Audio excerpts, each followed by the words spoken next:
के बारे में कि जो रेड लाइट स्पेक्ट्रम की होती है, जो ब्लू लाइट होती है, जो दो एक्सट्रीम्स में होते हैं, वो वहाँ पे होती है ज़्यादा फोटोसिंथेसिस। एक्सपेरिमेंट ऐसे हुआ था कि एंजल मैन ने क्या किया था, उसने लिया था ग्रीन एल्गी, जो क्लैडोपोरा उसने लिया था, है ना, क्लैडोपोरा उसने लिया था। फिर उसने पास की थी वाइट लाइट थ्रू प्रिज्म, जो कि स्प्लिट इनटू कलर्स। फिर उसने वहीं पे क्या प्लेस एरोबिक बैक्टीरिया का, जो लेते हैं मतलब ऑक्सीजन को इस्तेमाल करते हैं। तो बैक्टीरिया ज़्यादा गए कहाँ की ओर, ऑक्सीजन की ओर। उसने ये देखा कि जो बैक्टीरिया थे वो जमा हो गए ज़्यादा ब्लू और रेड रीजन की ओर। तो मतलब हो गया मैक्सिमम ऑक्सीजन रिलीज होता था वहाँ पे जहाँ पे ब्लू लाइट थी और रेड लाइट जहाँ पे थी। ठीक है। मतलब उसने जो ग्रीन एल्गे लिया, उसने उस ग्रीन एल्गी पे लाइट डाल दी। ठीक है। अब जब वहाँ पे आ गए ना, उसके ऊपर, उस ग्रीन एल्गी के ऊपर कौन आ गए, मतलब एरोबिक बैक्टीरिया, वो वहाँ पे रहे ज़्यादा जहाँ से ऑक्सीजन, जहाँ पे ऑक्सीजन ज़्यादा था। तो ज़्यादा ऑक्सीजन कहाँ पे हुआ रिलीज, उस क्लैडोपोरा से, उस जगह पे, जिस जगह पे जो स्पेक्ट्रम है उसकी ग्रीन लाइट थी या ब्लू लाइट थी। तो मतलब क्या, green light and blue light उन मकाम पे होती है ज़्यादा क्या, फोटोसिंथेसिस। वही ना इसी ग्रीन एल्गी में, क्योंकि वो प्लांट ही होता है क्लैडोपोरा। तो इसलिए यहाँ पे लिखा गया क्या, उसने इल्यूमिनेट कर दिया है ग्रीन एल्गी को। ठीक है। अब यहाँ पे आता है ना कुछ स्पेक्ट्रम के बारे में। स्पेक्ट्रम का मतलब होता है असल में रेंज। जैसे हम बोलते हैं स्पेक्ट्रम ऑफ सिंस, गुनाहों की रेंज होती है एक। ठीक है, ऐसे बोला जाता है।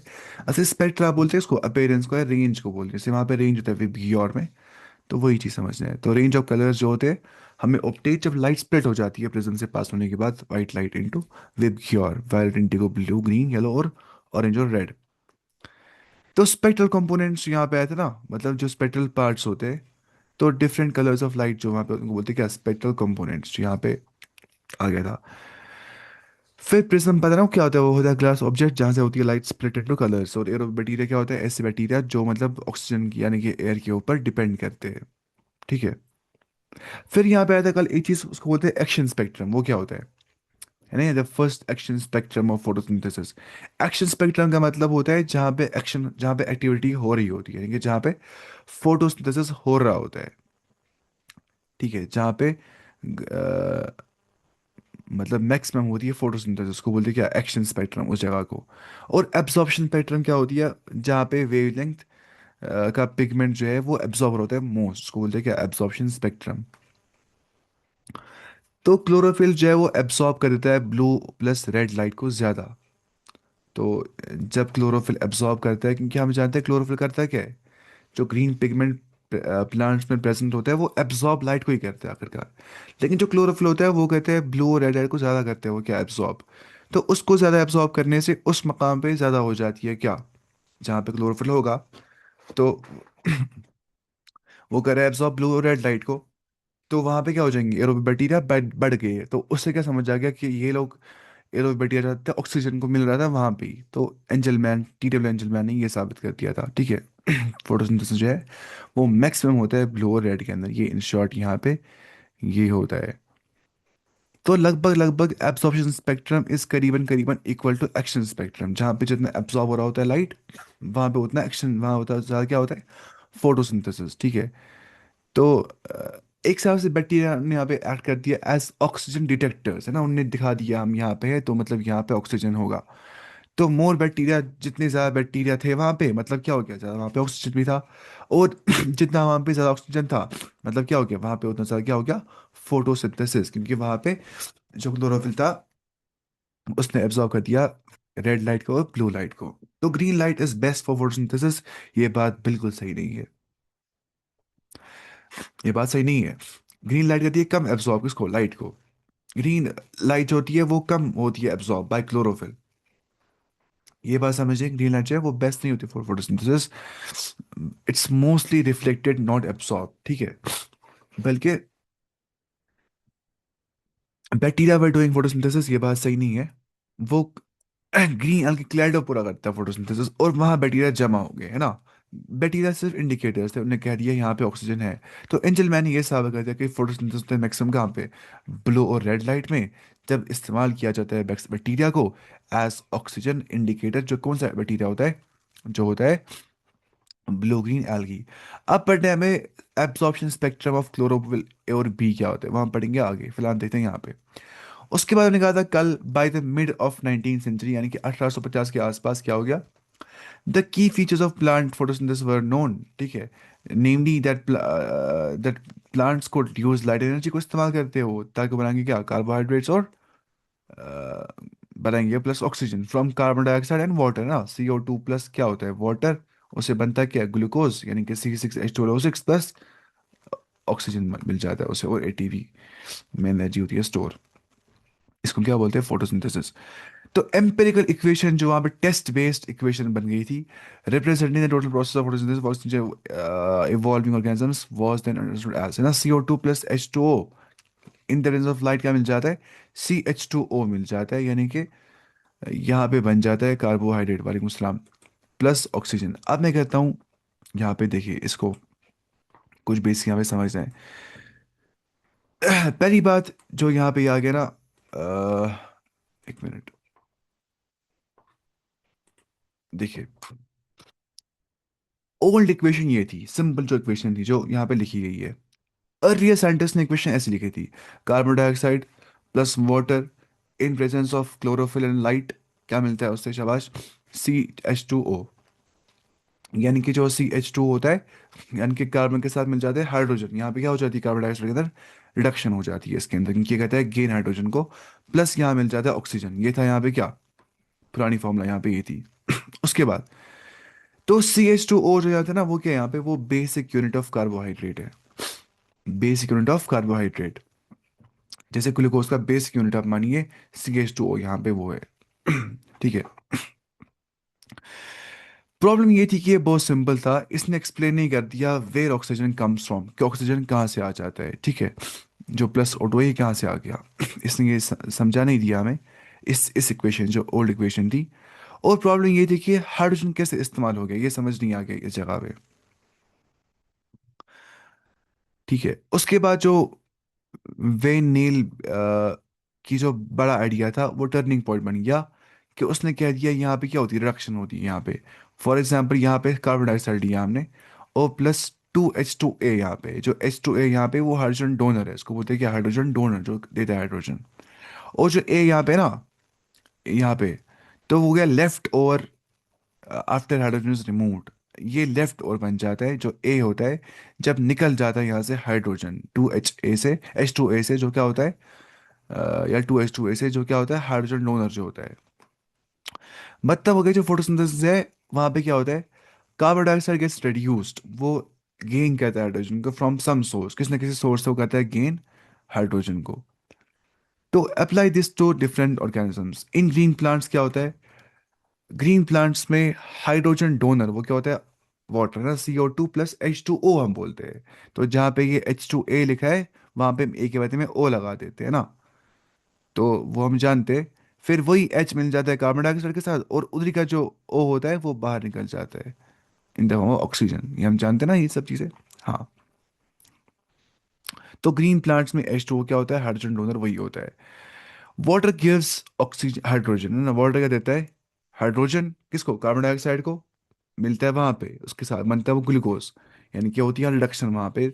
और लेफ्ट ओवर क्या बच जाते हैं वहां पे, ऑक्सीजन। लेकिन कुछ बैक्टीरियाज के अंदर हाइड्रोजन डोनर H2S होता है, ना कि H2O, हमें क्या होता है, वाटर, जाहिर सी बात है, हमें नहीं मतलब ग्रीन प्लांट्स में। लेकिन जो ये होता है ना क्या, बैक्टीरिया कुछ, तो वहाँ पे H2S यानी कि हाइड्रोजन सल्फाइड जो है, वो ऐड करता है एज हाइड्रोजन डोनर। तो जहाँ पे H2A लिखा था, वहाँ पे ए के बदले में O लगाएंगे हम, ये है ना ए, इसको आप लिख सकते हैं ब्रैकेट में, ऐसे लिख सकते हैं ब्रैकेट में उसको, कि O फॉर क्या, green plants, and S for bacteria, है ना, S फॉर बैक्टीरिया, तो यहाँ पे ये समझना है ऐसे। उसके बाद सो H2S गिव्स हाइड्रोजन किनको, बैक्टीरिया को। लेफ्ट ओवर जो यहाँ बच जाता है वो सल्फर बन जाता है ना, जाहिर सी बात है, H2O अगर था, वही O निकला ना बाहर। फिर हम बोलते हैं ना कि जो ऑक्सीजन प्लांट देता है ना, वो वाटर का ऑक्सीजन होता है, वो कार्बन डाइऑक्साइड ऑक्सीजन नहीं होता है। कार्बन डाइऑक्साइड का जो ऑक्सीजन है वो ग्लूकोज में रह जाता है, C6H12O6 है ना, वो उसके रह जाता है। लेकिन जो वाटर का होता है ना ऑक्सीजन, वो बाहर निकल जाता है फोटोसिंथेसिस में। लेकिन अगर H2O होगा ही नहीं, H2S होगा, H2A जो फॉर्मूला है बेसिक, तो जाहिर सी बात है S बाहर निकलेगा, सल्फर गैस, ना कि ऑक्सीजन गैस। तो बिग कंक्लूजन ये है कि ऑक्सीजन कार्बन डाइऑक्साइड से नहीं आता है, नहीं आता है। ऑक्सीजन जो है वो वाटर से आता है, ये बात समझनी है। अब आप बोलेंगे CO2 में तो ऑक्सीजन है, लेकिन वो कार्बोहाइड्रेट में लग जाता है। बस वो कार्बोहाइड्रेट एच गेन कर देता है, उसको बोलते हैं रिडक्शन। तो यहाँ पे कार्बन होता है रिड्यूस्ड। और वो एच कैसे गेन करता है? अगर वो एच गेन नहीं करेगा, वो CH बॉन्ड नहीं बना सकता है। अगर CH बॉन्ड नहीं बनाएंगे, वो ऑर्गेनिक नहीं बन सकता है, वो ग्लूकोज नहीं बन सकता है, वो रहेगा क्या? Inorganic carbon dioxide without CH bond. तो सही बात, फाइनल इक्वेशन जो हम बनाते हैं वो क्या बन जाती है? 6CO2, 6 molecules of carbon dioxide plus 12 molecules of water देते हैं C6H12O6 को, उसको हम बोलते हैं पार से क्या, ग्लूकोज। प्लस 6H2O और 6 वाटर मॉलिक्यूल्स निकल जाते हैं। और 6 निकल जाते हैं क्या? हाँ, मैं कहता हूँ रिपीट, देखिए समझना पड़ेगा। Plus 6 molecules of oxygen. देखिए मैं बताता हूँ यहाँ पे। देखिए, सिंपल फॉर्मूला है ना ये, कि कार्बन डाइऑक्साइड को हम करते हैं ऐड क्या? वाटर। उसे बनता क्या है? In presence of sunlight and chlorophyll बन जाता है क्या? C6H12O6, वो क्या होता है? ग्लूकोज, है ना? Plus O2, oxygen. अब लेकिन मसला ये है कि ये समझना है कि जो O2 आ गया, ये कहाँ से आ गया? ये O2 ये वाला यहाँ से आता है, इस यहाँ से। अब बोलो यहाँ तो एक ही O है, तो सॉरी मतलब कि एक ही होगा, हो सकता है 2 मॉलिक्यूल्स होंगे वाटर के, तो 2 लिखते, 6 होंगे तो 6 लिख। तो फिर आसान बैलेंस करना इक्वेशन को बस। तो यहाँ से निकल जाते हैं क्या बाहर? ऑक्सीजन 2। इधर से ऑक्सीजन 2 बाहर निकल जाता है, ठीक है। जो CO2 होता है, इसको ये H2O का H जो है ना, इसके साथ मिल जाता है। अब जो H2O का H बन गया, HCO बन गया ना एक हिसाब से। C6H12O6 क्या होता है? कार्बोहाइड्रेट। तो उसको बैलेंस करना है, बस ये समझना है कि हर जो मिल जाता है इस कार्बन डाइऑक्साइड को इधर से, वाटर से। लेकिन जो ऑक्सीजन मिलता है ना, वो निकलता है कहाँ से? वाटर से, वो भी निकलता है। अब H2O के बदले में हम H2A लिखते हैं, क्योंकि यहाँ पे A के बदले में O भी आ सकता है, S भी आ सकता है। H2O वाटर कहाँ पे था? ग्रीन प्लांट से था ना, वाटर को ही। लेकिन जो होता है ना फोटोसिंथेटिक बैक्टीरिया, तो वो नहीं लेते वाटर को, लेते किस, हाइड्रोजन सल्फाइड को, फोटोसिंथेसिस के मौके पे। तो ऐसा वहाँ पे हो जाता है, ठीक है। तो वहाँ पे O2 के बदले में S निकलेगा ना, जाहिर सी बात है यहाँ पे। वही यहाँ पे समझा रहा था मैं आपको। समझा क्या? अगर नहीं आएगा तो आप बोल सकते फिर और। तो ये हमने यहाँ तक देख लिया कि यहाँ पे ये हो गया। तो अब देखिए आप, हमने क्यों लिए यहाँ पे 12 मॉलिक्यूल्स ऑफ वाटर? देखिए फॉर्मूला असल में ये है, 6CO2 प्लस 12H2O। हमने 6 कार्बन डाइऑक्साइड के मॉलिक्यूल्स ले, और वाटर मॉलिक्यूल्स 12 लेने हैं, ठीक है। तब जाके बनेगा बराबर फॉर्मूला C6H12O6 की, ग्लूकोज एक बन गया। Plus 6H2O plus 6 molecules of water plus 6 molecules of what, oxygen. लेकिन वहां से लिए हमने कितने मॉलिक्यूल्स वाटर के? 12। अब 12 हमने क्यों लिए? नंबर वन बात, ऑक्सीजन फॉर्मेशन कैसे हो गई? हमें चाहिए थे 6 ऑक्सीजन मॉलिक्यूल्स, ठीक है। ठीक है। ईच O2 का मतलब कि अगर 2 एटम्स यहाँ पे है, टोटल एटम्स हमें कितने चाहिए थे? 12 एटम्स, 6 2 12, मतलब 12 ऑक्सीजन एटम्स। ये 6 ऑक्सीजन मॉलिक्यूल्स है, क्योंकि O2 हमेशा O2 के फॉर्म में ही होता है, ठीक है। ऑक्सीजन हमेशा O2 के फॉर्म में ही होगा। ऑक्सीजन खाली O नहीं हो सकता है। जब ऑक्सीजन गैस के फॉर्म में जो होता है, तब वो O2 होता है। तो ईच O2 यहाँ पे 2 एटम इसमें है, तो हमें चाहिए कितने? Total 12 atom. सोर्स क्या होना चाहिए? वाटर, उसका जाहिर सी बात है, अभी देखा ने वो एक्सपेरिमेंट भी। तो 12H2O जो है वो हमें 12 ऑक्सीजन एटम्स देंगे, तो बराबर की बैलेंस 6 2 12 हो जाएगा बराबर फिर। स्टेप 2, हाइड्रोजन फॉर ग्लूकोज मिलना चाहिए हमें। ग्लूकोज की फॉर्मूला क्या होती है? C6H12O6। इसको चाहिए होते हैं 12 हाइड्रोजन एटम, 6 6H12। अब ये 12 में कहाँ से बनेंगे? सोर्स वाटर होना चाहिए ना इसका भी।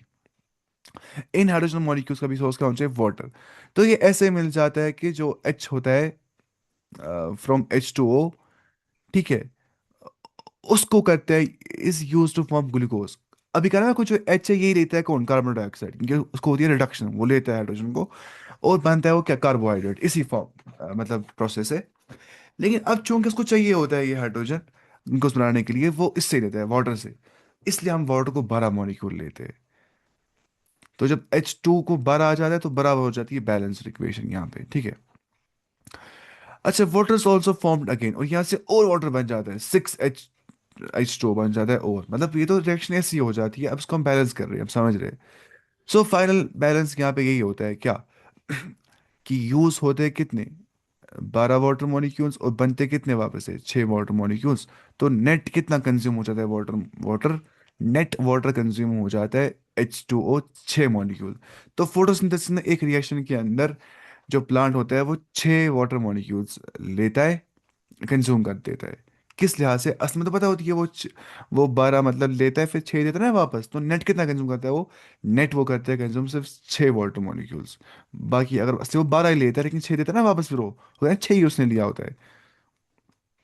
तो ये जो समझनी है ऐसे ही। तो ओनली 6 H2O एक्चुअली कंज्यूम्ड, असल में सिर्फ 6 H2O हो जाते हैं। ठीक है। अच्छा, कुछ वाटर होता है ब्रेक, वो देते हैं ऑक्सीजन, और प्लस क्या देता है वो, हाइड्रोजन। एक मिनट में आपको दिखाता हूँ ऐसी, अब इसको छोड़िए फिलहाल। अगर समझ नहीं आ गया मैं फिर से बोलता हूँ, देखिए यहाँ पे क्या लिखा है, 6 CO2 plus 12 water molecules of water molecules in presence of light give C6H12O6 glucose plus water plus oxygen. ये है स्टैंडर्ड डेफिनेशन ऑफ फोटोसिंथेसिस। ये आप जानते हैं इतना, है ना।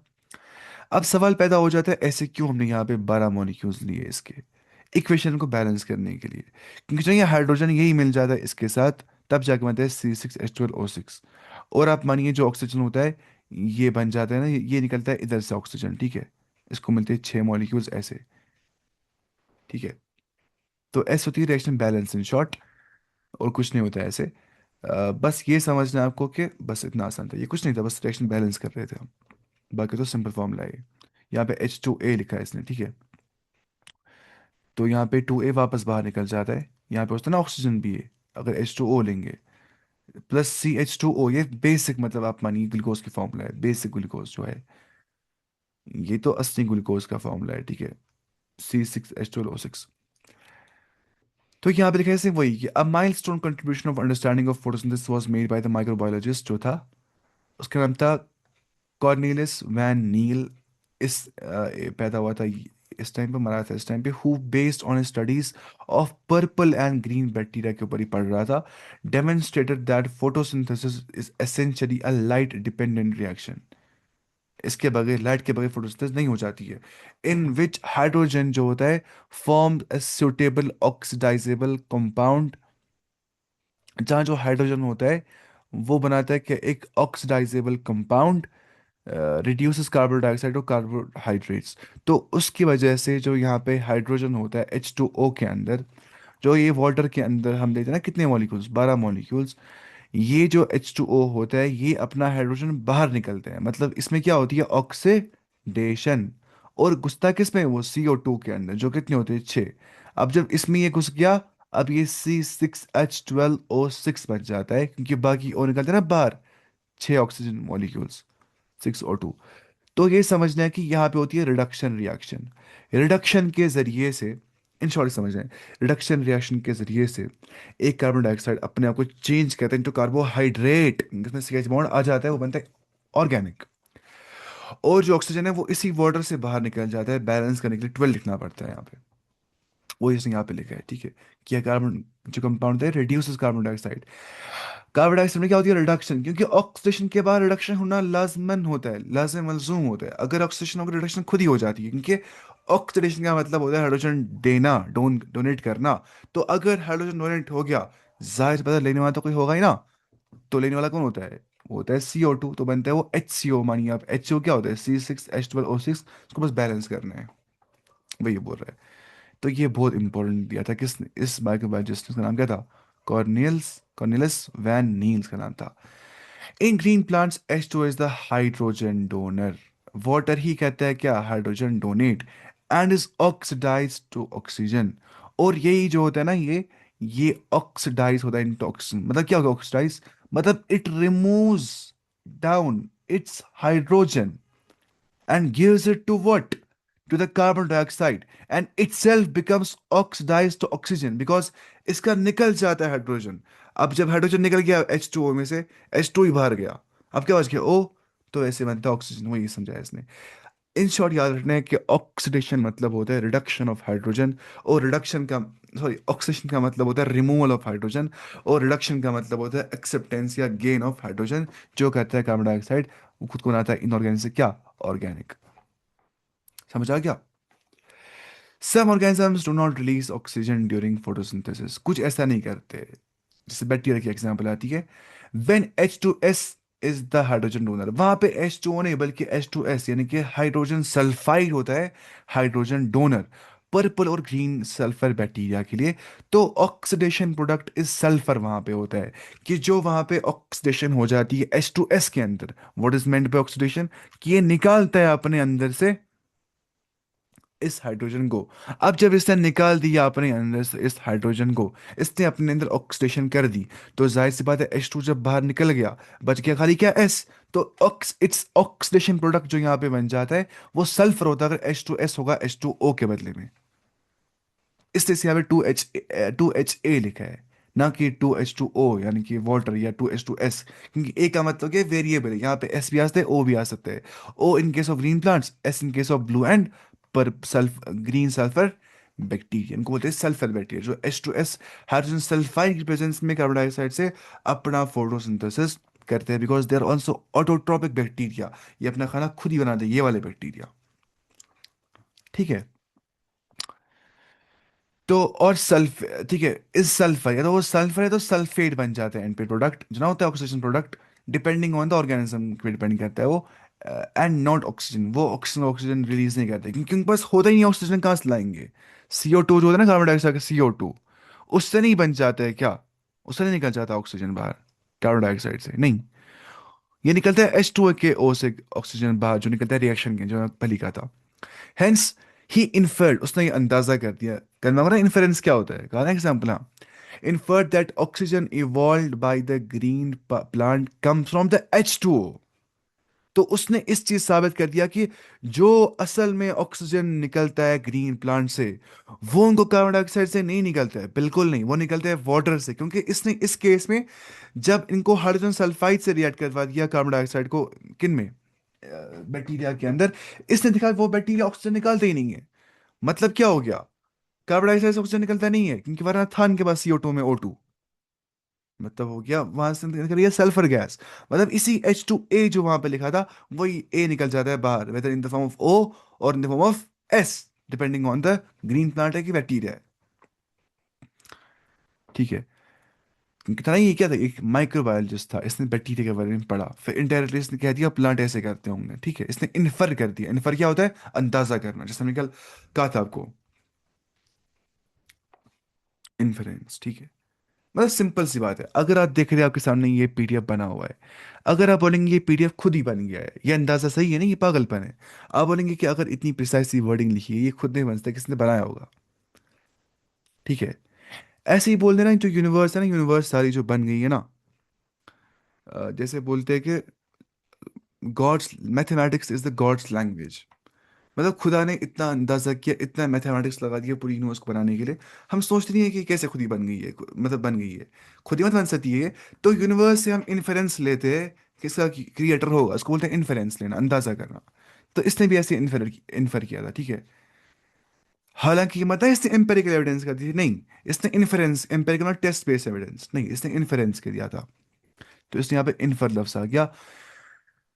ठीक है। दिस वॉज लेटर प्रूव्ड, फिर बाद में इसको अच्छे से प्रूव कर दिया गया एम्पेरिकली, यहाँ पे ऐड कर सकते हैं आप एम्पेरिकली, यानी कि टेस्ट बेस्ड एविडेंस आ गई बाद में, बाय रेडियो आइसोटोपिक टेक्निक के जरिए से ये साबित कर दिया गया कि करंट इक्वेशन जो है वो ये वाली होती है कि 6 CO2 + H, 12 molecules of water देते 6H2, मतलब देते सिंपल 1 मॉलिक्यूलर ग्लूकोज C6H12O6, यहाँ पे आप 1 भी ले सकते हैं, यानी कि 1 molecular glucose plus 6HO2 plus 6O2।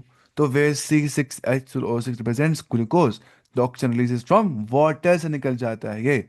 This was proved using radioisotope technique के जरिए से। Note that this is not a single reaction but description of multi-step process called photosynthesis। ये सिंगल रिएक्शन यहाँ पे नहीं है ये वाली ना C6H12O6, बल्कि ये क्या होती है, ये मल्टी स्टेप प्रोसेस होता है फोटोसिंथेसिस। ये हम सारा पढ़ेंगे अच्छे से, रिएक्शन जितनी भी यहाँ पे होती है।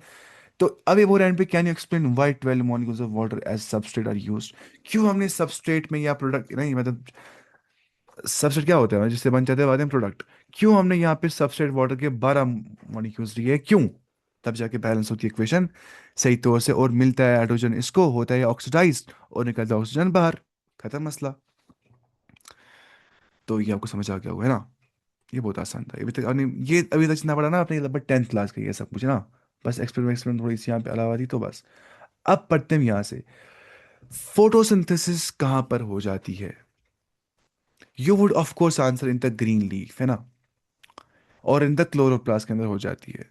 Based on your earlier chapter 8 cell biology में पढ़ा था हमने, सेल यूनिट ऑफ लाइफ में। You are definitely right. Photosynthesis does take place in the green plants, green leaves of the plants, but it does so also in other green parts of the plant. Can you name some other parts where you think photosynthesis may occur? ये हम देखेंगे अच्छे से। पहली बात समझनी है कि फोटोसिंथेसिस जो है ये ग्रीन लीफ में या क्लोरोप्लास्ट में होता है। सही बात है, करेक्ट बट इनकम्प्लीट। ये ग्रीन लीव्स में होता है, क्लोरोप्लास्ट के अंदर हो जाता है। जो क्लोरोप्लास्ट सेल का एक ऑर्गेनेल होता है, जो जो कि एक प्लास्टिड होता है, क्लोरोप्लास्ट जिसमें क्लोरोफिल होता है। या also in other green part में भी हो जाता है। मतलब क्या हो गया, कोई भी प्लांट पार्ट जिसमें क्लोरोफिल होगा। इट्स नॉट नेसेसरी क्लोरोफिल जो है वो सिर्फ लीफ में ही होगा, नो। क्लोरोफिल जहां पर भी प्लांट की सेल में होगा वो फोटोसिंथेसिस कर सकता है, चाहे ग्रीन स्टेम क्यों ना होगा, चाहे अनराइप फ्रूट, ना पके हुए फ्रूटी क्यों नहीं होंगे, उनमें भी क्या होता है, फोटोसिंथेसिस। ग्रीन स्टेम में भी, सिर्फ लीफ में नहीं होता है बल्कि ग्रीन स्टेम में भी होता है, अनराइप फ्रूट में भी हो सकता है। तो की रूल क्या है कि ग्रीन मतलब हो गया फोटोसिंथेसिस पॉसिबल है, क्योंकि ग्रीन मतलब होता है कि वहां पे क्लोरोप्लास्ट है, क्योंकि क्लोरोप्लास्ट में क्या होता है, क्लोरोफिल। और सिर्फ लीफ में नहीं होता है, वो होता है ग्रीन स्टेम के अंदर भी और अनराइप फ्रूट के अंदर भी, जो उसने यहाँ पे कहा था कहाँ कहाँ पे हो सकता है। अब देखिए मीजोफिल सेल्स क्या होती है। मीजोफिल सेल जैसा कि आप जानते हो लीफ में होती है ना मीजोफिल सेल्स। मीजो मतलब मिडल, फिल मतलब लीफ, यानी कि जो लीफ में सेल्स होती है, यानी कि मिडल टिश्यू ऑफ लीफ जो होता है, जो लीफ टिश्यू में जो मिडल में पता ना एपिडर्मिस, बीच में क्या होता है, मीजोफिल सेल, चाहे पैलिसेड मीजोफिल या स्पंजी मीजोफिल, पढ़ लिया था हमने, पैलिसेड और स्पंजी मीजोफिल। तो मीजोफिल क्या होता है, वो मिडल टिश्यू होता है लीफ का। तो दी सेल्स हैव मेनी क्लोरोप्लास्ट यहाँ पे होते हैं। मेन साइट ऑफ फोटोसिंथेसिस क्या होती है, वो असल में होती है मीसोफिल सेल्स, क्योंकि मीसोफिल सेल्स में क्लोरोप्लास्ट बहुत ज्यादा होते हैं, इसलिए प्लांट के लीफ इतने ग्रीन होते हैं। लेकिन अब अगर स्टेम भी ग्रीन होगा तो मतलब क्या हो गया, फोटोसिंथेसिस वहाँ पॉसिबल है, क्योंकि ग्रीन स्टेम में भी क्लोरोप्लास्ट हो सकते हैं। लेकिन मीसोफिल सेल्स के अंदर बहुत ज्यादा क्या होते हैं, क्लोरोप्लास्ट होते हैं। तो इसलिए वो क्या होती है, वो होती है main site of photosynthesis. It's not only the leaf is not the only site of photosynthesis, it's the main site of photosynthesis because of the presence of mesophyll cells. अब देखिए आप क्लोरोप्लास्ट अलाइनमेंट क्या होता है, यह एक important logic है। Chloroplast move to control light absorption. Chloroplast movement भी करते हैं ताकि वो कंट्रोल कर सके लाइट एब्जॉर्प्शन को, क्योंकि क्लोरोप्लास्ट में जो क्लोरोफिल होता है वो असल में करता है एब्जॉर्ब लाइट को। जब लो लाइट होती है chloroplast aligned flat parallel to the wall, वो अलाइन हो जाते हैं, फ्लैट रह जाते हैं वो पैरेलल टू द वॉल। ऐसा वो क्यों करते, ताकि वो मैक्सिमम लाइट को एब्सॉर्ब कर सके। उस टाइम पे वो क्या करते, वो फ्लैट रह जाते हैं, पैरेलल रहते हैं, ठीक है, to the wall, to absorb maximum light. लेकिन जब हाई लाइट होती है तब वो खुद ब खुद रहते हैं परपेंडिकुलर, क्लोरोप्लास्ट हो जाते हैं परपेंडिकुलर। क्यों, ताकि वो डैमेज उनको ना मिल जाए एक्सेस लाइट से। तो पैरेलल का मतलब क्या होता है, वो लाई करते हैं फ्लैट, वो ऐसे रहते हैं फ्लैट लाई करते हैं। तो उनके उस पैरेलल रहने से, फ्लैट रहने से, जब वो फ्लैट रह जाते हैं उनको पूरे लाइट को एब्जॉर्ब कर पाते हैं अच्छे से। ऐसे रहते हैं, मतलब आप मानिए मुझे अपने हाथ को देनी है क्या, सनलाइट, और रखूंगा ऐसे अपना हाथ अच्छे से, धूप पड़ रही है, अगर सनलाइट ज़्यादा होगी मैं ऐसे करूंगा, ऐसे कम पड़ेगी सनलाइट, शेडो आएगी हाथ को, है ना। तो अपनी वैसे ही पैरेलल ये तब रहते हैं क्लोरोप्लास्ट, लाइफ फ्लैट तब ये करते हैं जब इनके पास धूप खतरनाक कम होती है, लाइट कम होती है।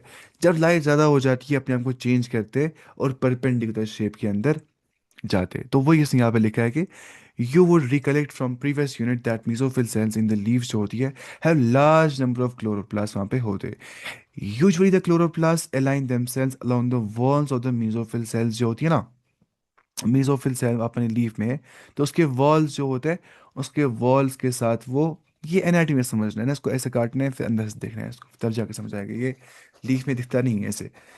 तो such that they get optimum quantity of incident light, जो इंसिडेंट लाइट में गिर जाती है उनको मिलना चाहिए ऑप्टिमम क्वांटिटी, मतलब जितनी जितनी इनको हाजत होती है, मतलब बराबर है जितना को चाहिए होता है, ऑप्टिमम, न कम न ज्यादा। ठीक है। When do you think the chloroplast will be aligned to the flat surfaces, parallel to the walls? कब ऐसा हो जाता है? कब वो रहते हैं पैरेलल टू द वॉल और वो फ्लैट रहते हैं? उस मौके पे जब लाइट की इंटेंसिटी क्या होती है, कम होती है। और कब वो रहते हैं परपेंडिकुलर ऐसे to the incident light, incident light ऐसे आ रही हो रहती है परपेंडिकुलर, कब? जब उनको कम चाहिए होता है। तो तब वो तब रहते हैं जब लाइट की इंटेंसिटी ज्यादा होती है, ताकि वो अपने आप को डैमेज से बचा सके। यहाँ पे लॉजिक था, ठीक है। तो वही चीज़ है कि ये तब रहते हैं flat in low light conditions. Chloroplast spread out करते हैं अपने आप को flat along the cell wall, cell wall के अलोंग क्लोरोप्लास्ट जो होते हैं वो स्प्रेड आउट हो जाते हैं। तो मैक्सिमम सरफेस एक्सपोज हो जाती है टू द लाइट, इस एतबार से जो फ्लैट रह जाते हैं along the cell wall, plant cell wall में जब वो रह जाते हैं, तो ताकि वो मैक्सिमम लाइट एब्जॉर्ब कर सके। लेकिन तब रहते हैं वो परपेंडिकुलर जब लाइट हाई होती है, इंटेंस सनलाइट होती है, इंटेंस होती है इंसिडेंट रे। तो उस मौके पे क्लोरोप्लास्ट कहते हैं टर्न साइडवेज, यानी कि एज फेस इन लाइट, खाली एज को करते हैं वो फेस लाइट की ओर, वो रहते हैं परपेंडिकुलर उस मौके पे, ताकि वो क्या कर सके, वो लाइट एब्जॉर्प्शन कम से कम कर सके, अपने आप को फोटो डैमेज यानी कि लाइट से डैमेज हो जाती है उससे अपने आप को बचा सके जब हाई लाइट इंटेंसिटी होती है। तो पैरेलल तब होते हैं वो, फ्लैट होते हैं तब जब वो पैरेलल फ्लैट मतलब वो सेम डायरेक्शन में रहते हैं, ताकि वो मैक्सिमम लाइट एब्जॉर्ब कर सके। परपेंडिकुलर मतलब वो रहते हैं 90 डिग्री पे अपराइट ऊपर खड़ा रह जाते हैं वो। तो उससे उनको मतलब क्या हो जाता है, या कुछ समझ में आ गया हुआ है ना? अच्छा, you have study that structure of chloroplast class, chapter 8 में पढ़ा था हमने वो चीज़, है ना?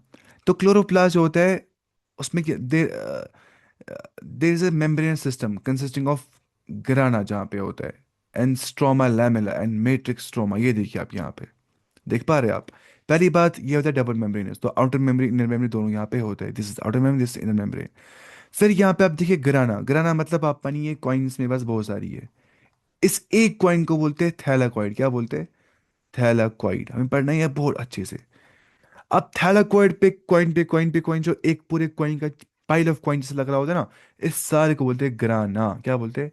और इन सारों को अगर ग्राना, दो ग्राना, तीन ग्राना, इनको बोलते हैं ग्रानम।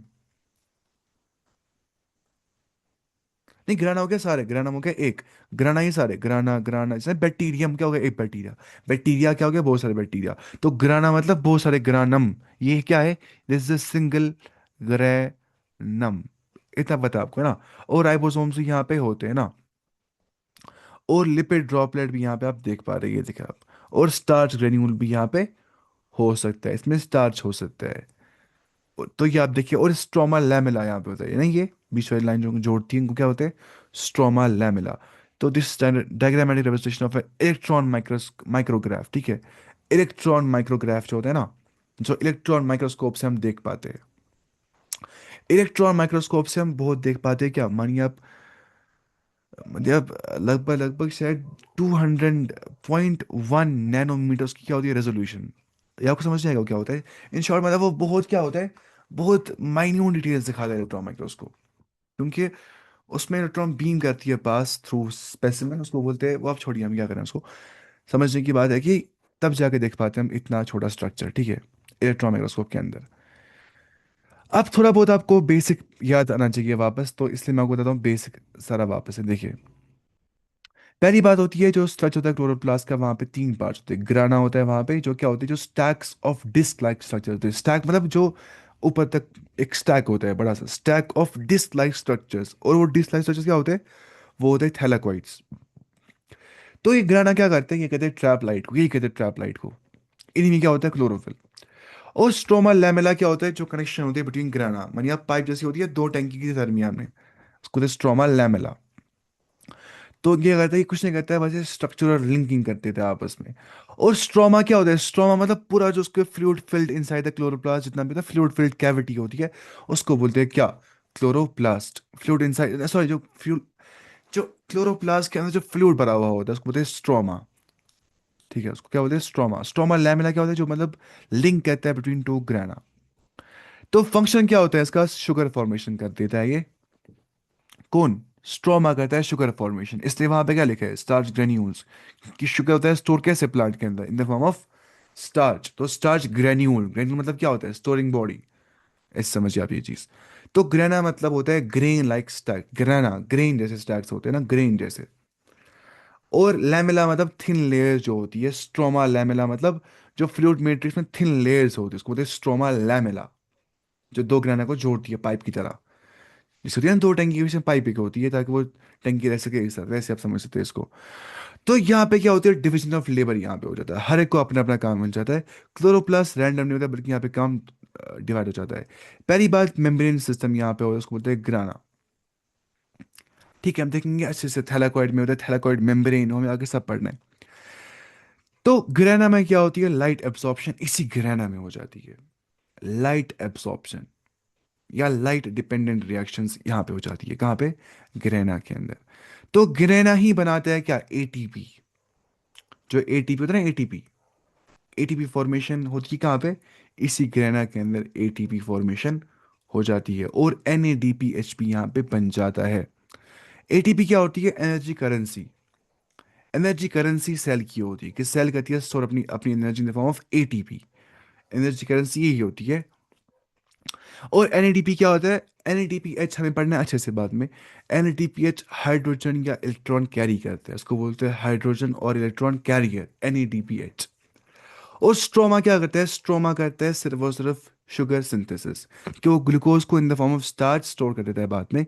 स्टार्च ग्रेन्यूल्स जो वहाँ पे थे, स्टार्च ग्रेन्यूल्स। उसके बाद ATP plus NADPH in short बन जाता है, किसकी मदद से, ग्रेना की मदद से। तो ग्रेना लाइट एब्जॉर्प्शन करने के बाद एटीपी और एनएडीपीएच बनाता है। एटीपी होती है एनर्जी करेंसी ऑफ सेल, और एनएडीपीएच जो होता है वो क्या होता है, वो हाइड्रोजन या इलेक्ट्रॉन कैरियर होता है। ये बहुत बेसिक है, ये बात याद रखनी है ना, आपको समझ नहीं आ जाएगा रिएक्शन रिएक्शन कैस्केड वगैरह। उसके बाद अब फोटोकेमिकल क्या होता है, फोटो मतलब लाइट, केमिकल मतलब रिएक्शन। तो फोटोकेमिकल रिएक्शन मतलब होती है light reaction, photo chemical reaction मतलब लाइट रिएक्शन। अब डार्क रिएक्शन क्या पे हो जाती है, अभी हम पढ़े थे जो लाइट रिएक्शन है, जो लाइट एब्सॉर्प्शन होती है, देखिए क्या लिखा था यहाँ पे, लाइट रिएक्शन या लाइट एब्सॉर्प्शन वो कहाँ पे हो जाती है, ग्रेना के अंदर, मेम्ब्रेन सिस्टम उसको बोला जाता है। लेकिन जो डार्क रिएक्शन होती है ना, इनकी दो टाइप रिएक्शन हो जाती है, dark reaction, light reaction. Dark reaction होती है स्ट्रोमा के अंदर, तो उसको do not need light directly. Dark reaction मतलब उनको लाइट की हाजत डायरेक्टली नहीं होती है। तो उस डार्क रिएक्शन से क्या हो जाता है उससे बन जाता है एटीपी प्लस एनएडीपीएच, उससे बन जाता है, ठीक है। और ये क्या बनाते बनाते हैं क्या, ये बनाते हैं ग्लूकोज, ठीक है। देखिए डार्क रिएक्शन का मतलब ये नहीं समझना है कि ये सिर्फ रात के मौके पे हो जाती है, या इसको लाइट की हाजत बिल्कुल भी नहीं होती है, ऐसी बात सही नहीं है। सही बात है कि ये इनडायरेक्टली डिपेंड कर रहा होता है ऑन लाइट। इनडायरेक्ट डिपेंडेंस इसको होती है लाइट के ऊपर, डायरेक्ट डिपेंडेंस नहीं होती है। इस एतबार से कि ये एटीपी और एनएडीपी को इस्तेमाल कर देता है, कौन, स्ट्रोमा जो होता है, जो डार्क रिएक्शन कर देता है। ये हम देखेंगे अच्छे से बाद में कैसे पढ़ने क्या है। अच्छा, कार्बन रिएक्शन क्या होती है, जहां पे कार्बन डाइऑक्साइड को इस्तेमाल किया जाता है, ये कुछ बेसिक्स है। आउटर मेम्ब्रेन यहाँ पे होती है जो आउटर कवरिंग होती है। इनर मेम्ब्रेन क्या होती है, इनर बाउंड्री होती है। राइबोसोम्स क्या होते हैं, वो करते हैं प्रोटीन सिंथेसिस। स्टार्च ग्रेन्यूल वो क्या करते हैं, स्टोर फूड को। और लिपिड ड्रॉपलेट वो क्या करते हैं, फैट स्टोरेज। तो ये समझना है आपको कि लाइट जो है वो जब ग्राना पे पड़ जाती है, तो ग्राना बनाता है एटीपी और एनएडीपीएच, उसको इस्तेमाल करते हैं स्ट्रोमा ताकि बनाएगा ग्लूकोज, और उससे बनता है स्टार्च। ये आपको इतना याद रखना है, ये बहुत इंपॉर्टेंट है इतना। लाइट आती है ग्रेना के पास, होती है लाइट रिएक्शन, बनते हैं टी प्लस एनएडीपीएच, वो लेता है स्ट्रोमा, उससे बनाता है वो ग्लूकोज, वो कहते हैं स्टार्च, को उसको कन्वर्ट और कहते हैं store in the starch granule. तो ठीक है। तो डार्क रिएक्शन सिर्फ रात के,